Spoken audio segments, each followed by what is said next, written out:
Every time you argue, you think about breaking up.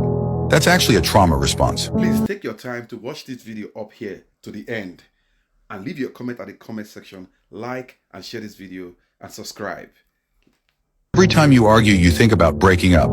That's actually a trauma response. When your partner does something that upsets you, your first instinct might be, maybe we should just end this. That thought often comes from emotional wounds that haven't fully healed. You might be overly reliant on how your partner reacts, treating them like a precision instrument and expecting every response to perfectly meet your needs. Like when you're excited to share something, you want them to immediately reply with a cheerful emoji. Or when you're feeling down, you expect them to drop everything to comfort you.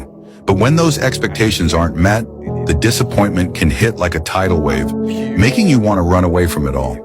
It's not that you don't care, it's that you don't yet know how to handle conflict, so your default is to avoid it.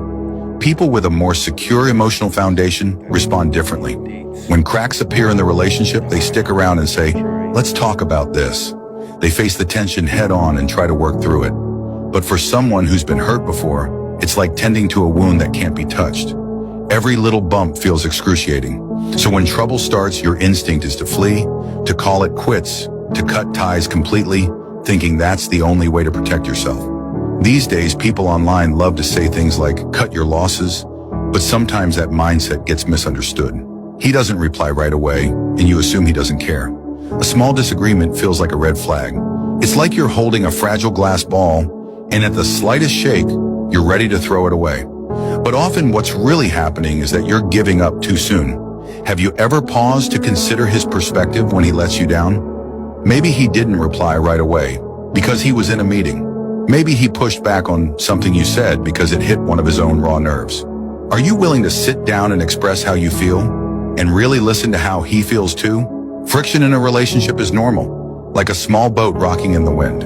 Of course you feel uneasy, but if you've experienced past trauma, that uneasiness can feel unbearable. If you've ever felt like you were drowning, even the slightest wave can make you want to jump ship. That's why avoidance seems easier. But if you want a truly healthy relationship, the first step is acknowledging and accepting your emotional wounds. Maybe they come from being neglected as a child or suddenly abandoned in a past relationship. Then you need the courage to say it out loud. When you did that, it reminded me of something painful from my past. That's why it hurts so much. That moment of honesty is the real beginning of healing. Not silence, not breaking up, but one sincere conversation that slowly untangles the knots you've been carrying all along.